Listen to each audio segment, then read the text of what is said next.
Yay! Hi Hello, there. Bam! Thank you for doing this. We've been planning this since may 1 year na ba? Oo, we've been planning to do something that we can upload and share to our followers about our love for the advocacy that we have. And I think I've mentioned before that I want to utilize social media. I've been seeing financial advisors take this route as well. And I Yeah. haven't seen a successful one from AXA yet. Or baka hindi pa siya Wait. dumadaan sa aking feed. Baka you have, except for Sam, of course. But Ate like, Sam, we miss you. shout out to Stan. Because you've been in the industry for so long, I want to do this with you. Siyempre, learn and want to share the advocacy with family, with friends, and hopefully it reaches the right people, Thank you. Start off. I know your story, but let's do a medyo summary. Why did you join this industry, Les? Like, what were you doing before AXA? Okay, first of all, guys, we're talking about the insurance industry and the financial advisory business. Okay, so when we talk about the advocacy, it's really about reaching to as many Filipino families as we can to help them prepare for the future and make sure that their families are protected. So back to the question of Bachi, why am I here or how did I get here? So my background is really corporate. I've been a corporate girl for 18 long years. Right off college, I had a job already. So I was doing pretty well, but I guess it reached a point where I was getting burned out already and I was hoping to look for a business or something to get out of corporate. And this opportunity was shown to me by a friend who told me that this could be an option, an option for a business that could pay me well, but at the same time maybe give me a better, I guess, let's say, work-life balance, for lack of a better term. Because at the time I was in the BPO and I was running 15-hour days, and it was no longer healthy. So I figured, okay, I'll give it a shot. Also because my dad is an insurance man, has been in the industry for a very long time, and has always told me that I could potentially do well here. So sabi ko, sige, walang mawawala, I'll give it a shot. And that was back in 2017, and we're close to 10 years already. And honestly, Batch, and I've told you this many times, this business or the jump to this industry has been one of my best career decisions. And this is it. I mean, I always say this to friends, to loved ones, to clients, that this is my last stop. I don't see myself going back to corporate anymore. And I really see this as more than just a business and advocacy through and through. Ilan, Les? 9 years na, no? More close to 9 10 years. years, close to 10. Yeah, yeah. Okay, I was gonna ask because 9 years. Ako compared to I'm just turning 3 this September. Mm. So, syempre, I don't have like stories yet of claim stories of, of course I have my favorites. I want to ask you, doon sa 9 years na yon, is there a story that stands out? Or is there a Oh client that yeah. stands Oh out? yeah. Oh yeah, for Okay. sure. And Mm-hmm. it's been 9 years, more almost 10 years, right? But the story that will continue to stand out for me, and I've met a lot of clients over the years already, is a client back in 2017. So that was still my first year, right? I joined the industry in May of 2017. So this client probably joined my portfolio a little bit close to Christmas of that Mm-hmm. year. And her story, she's an accountant, 36 years old, earning roughly around 36,000 pesos a year, and could literally only set aside about 3,000 pesos for an insurance plan. So, I showed her options. She decided to get a VUL initially as her first plan. But when she was signing the documents of that plan, she started crying. So ako, natakot ako. Sabi ko, ba't ka umiiyak? Parang, oh my gosh, okay. Parang feeling ko, no, hindi ko naman ninanakaw yung 3,000 pesos niya daw. No, ba't ka umiiyak? And then, she told me, kasi po, Miss Les, sabi niya, kung ano man pong mangyari sa akin moving forward, makakapag-aral pa rin po yung mga kapatid ko. So yun pala yung reason kung bakit siya kumukuha ng coverage. Kasi she's a breadwinner, she has 3 siblings that she's sending to school.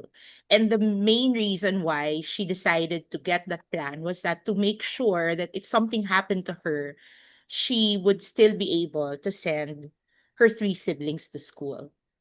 That story, and now tignan mo na ano pa rin ako, nata-touch pa rin ako when I Mhm. that story stayed with me all through these years. And I'm so grateful. And I'm so grateful that I met that client so early in my career because that really parang sinolidify niya yung mission of this business and what it can be for me as I move on with my career. You know what I mean? Because sometimes and it can happen to anybody, right? That you just go through the daily grind of the work and then you get tired of the difficulties that come along life's way, right? And when I talk of difficulties, I'm talking about issues with maybe the system that you're working with or people that you deal with from head office or whatever, right? And the daily grind just gets monotonous.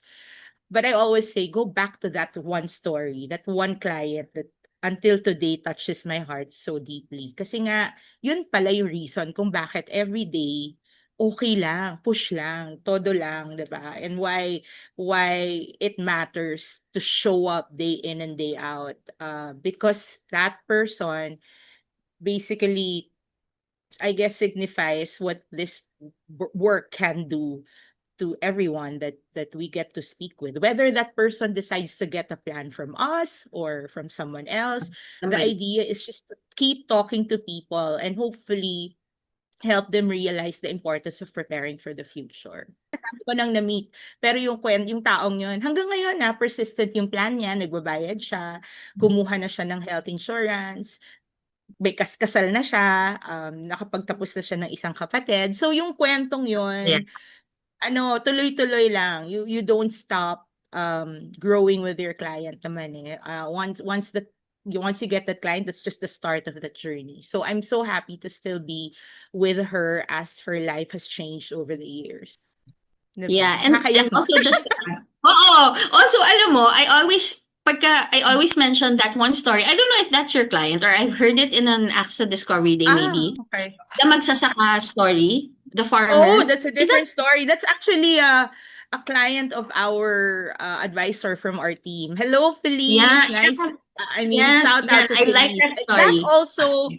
That also is very close to my heart. Although you did ask us if personal client ko, but that one Yes, yes, naman yes. is a client. I'm very very grateful also to have met Felice many years ago. Siguro mga 5 years na rin kami magkatrabaho ni Felice. Felice is an advisor, a teacher, I should say, a teacher all the way from Kalinga. Okay, I met her Grabe, during no? the pandemic. Yeah, I met her during the pandemic online. I ran an ad with Job Street at that time for advisors. I was starting my team. So I met her online. She decided to join. And you know her story, umaakyat ng bundok 'yan para lang makipag-usap sa mga iba't ibang, Percent.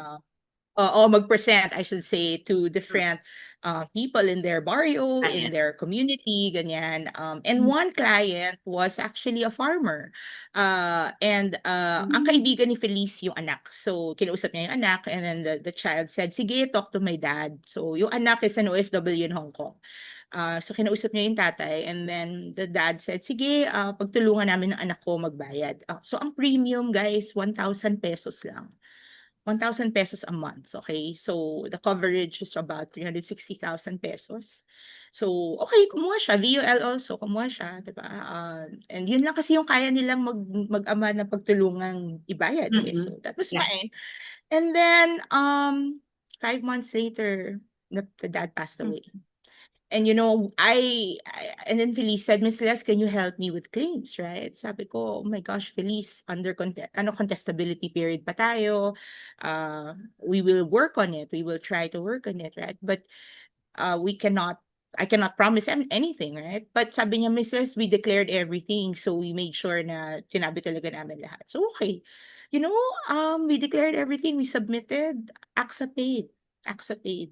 Mhm. And 360,000, it may not be much to someone Other who people, is yes. listening out there. Yeah, to other people. Baka nga sweldo mo lang ng isang buwan yun, di ba? If you're a C-level executive. But to that farmer and that family, that was a lot, right? That was a lot. And until today, sobrang grateful yung anak. And now we're working on getting a plan for the mom.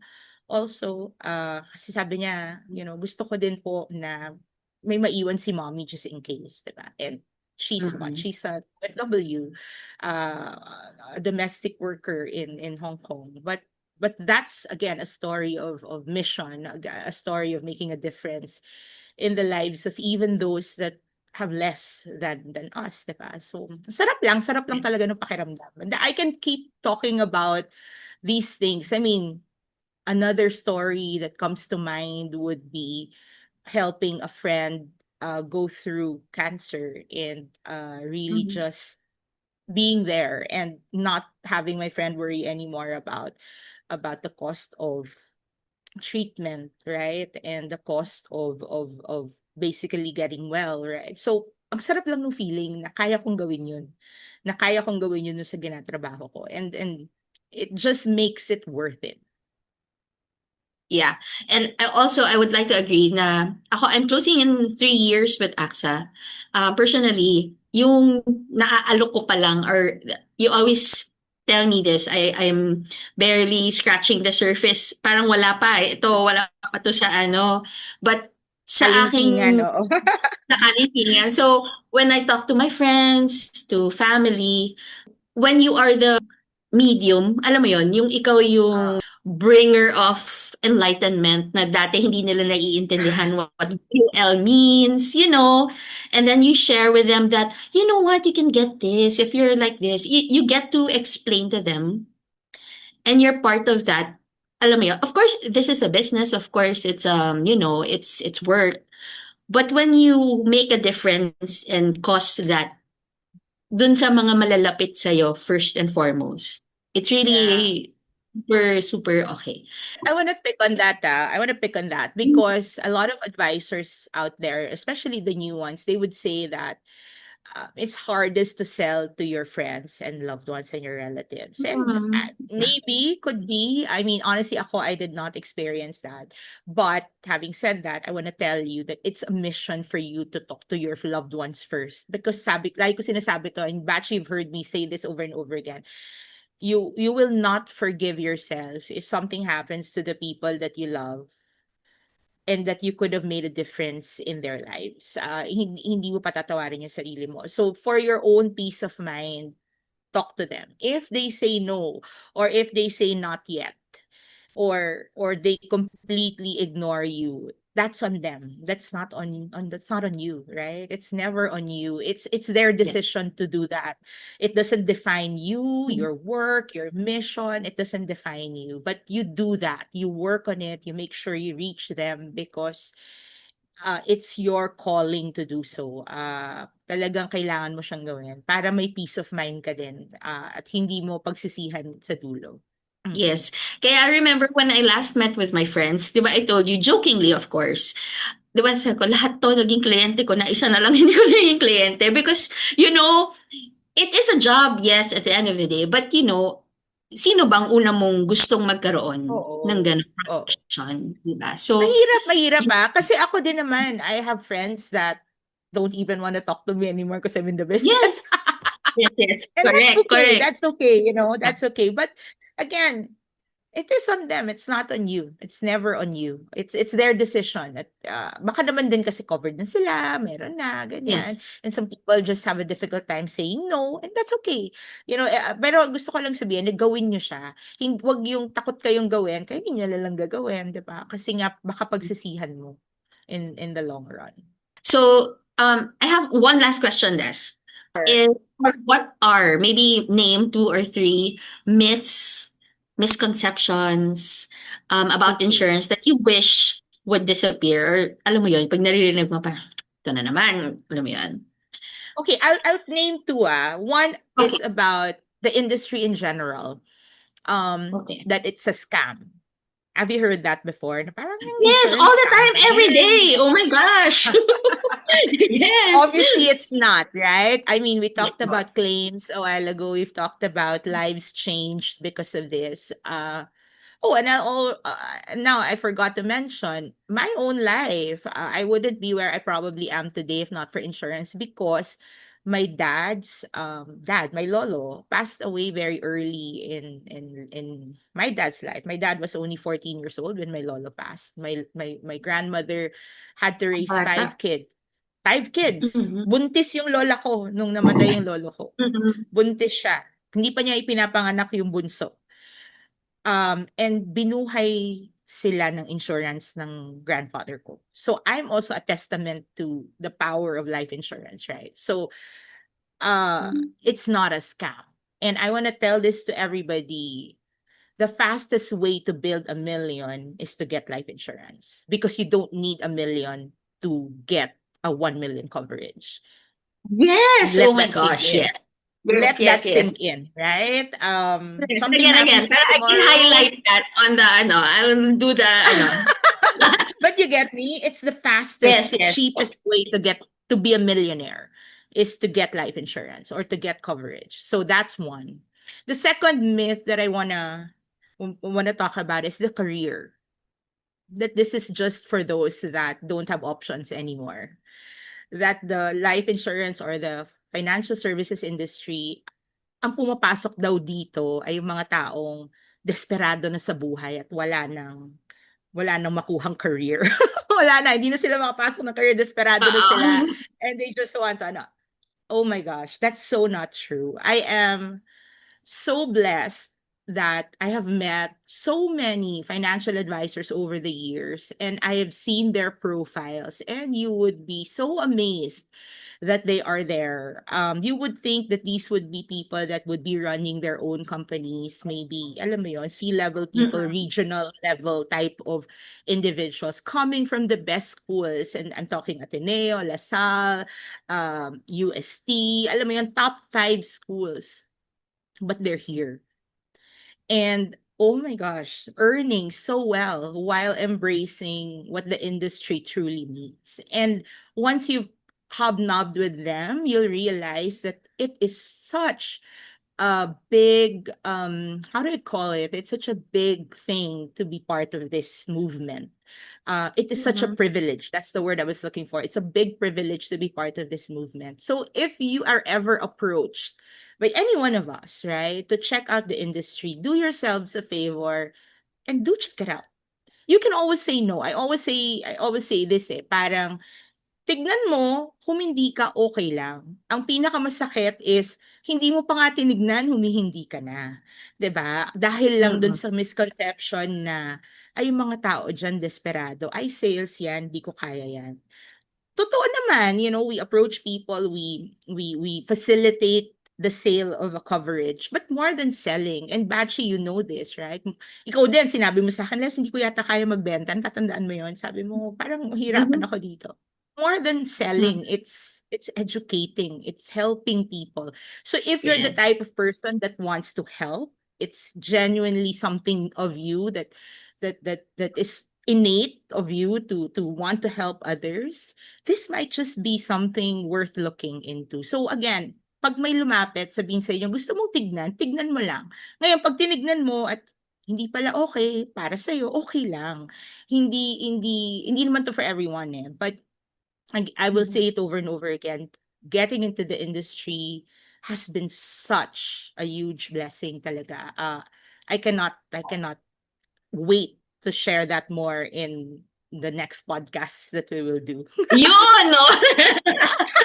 That's Yes, I like expect.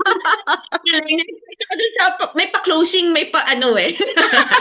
Also Uy guys, like hindi to pick scripted to I wanna, baka lang nakikinig sila.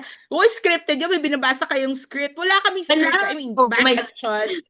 But, yeah. this is what we do when we have our Yes. one-on-ones. But yes, go ahead, Batch. Sorry. Okay, I'd like to pick on that scam thing because I always hear that like every day I read about it. Ako feeling ko my take on that is whatever you do, be it insurance related, feeling mo talaga masascam ka pag di mo inaral. Alam mo 'yon? Totoo naman. Totoo naman. Yes, whatever you do, whatever you decide on doing or not do, mafe-feel mo talaga na na-scam ka. Pag hindi mo talaga inalam, you did not do Hindi your mo due inaral. diligence. Oo. Hindi mo inaral, you did not ask questions, you did not do your research. Kahit ano ha, like with anything, like bibili ka ng ref, bibili ka ng TV, like alam mo Oo yun, naman. it will always feel like a scam if hindi mo ginawa yung part mo.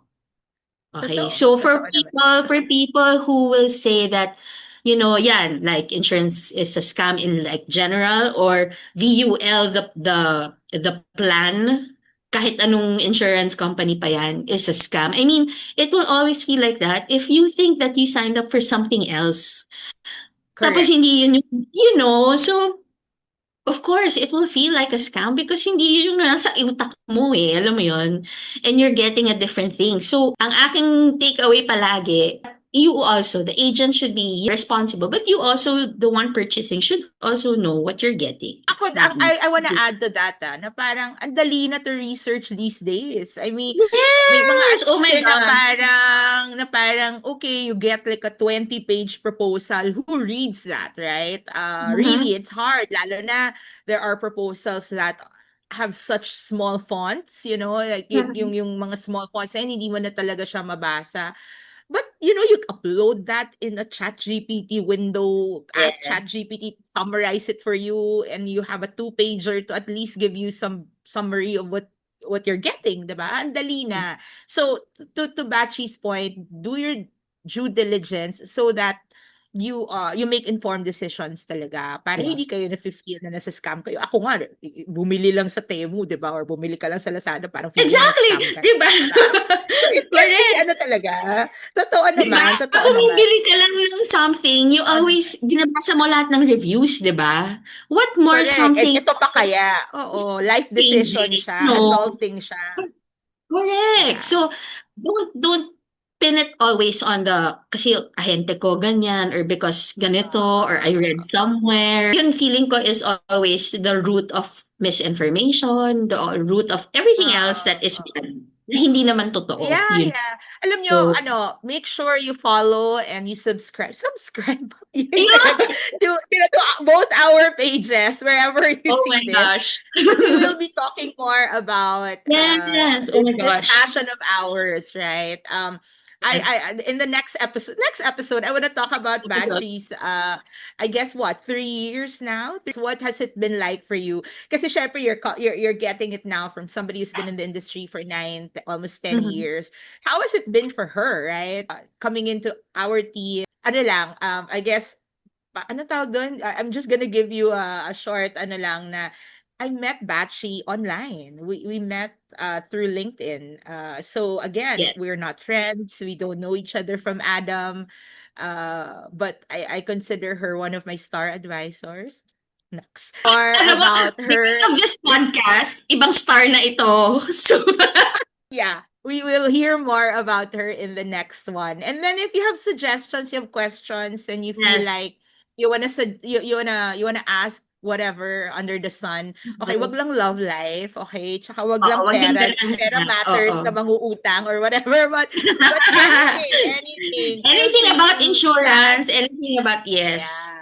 game So tayo feel free diyan. to chat and message and let us know. And we look forward to seeing you again in this podcast. How do we call it again, Batch? Hindi ko alam, but for sure when this comes out, meron na. I will post the whatever and then share to the team. I will see how this goes. But thank you so Okay. Thank you much, so Lena, for doing much. this. Thank you, Batch, We'll for see this. And we look you forward to again. seeing you all again. Yes, again. Thank Bye. you. Bye.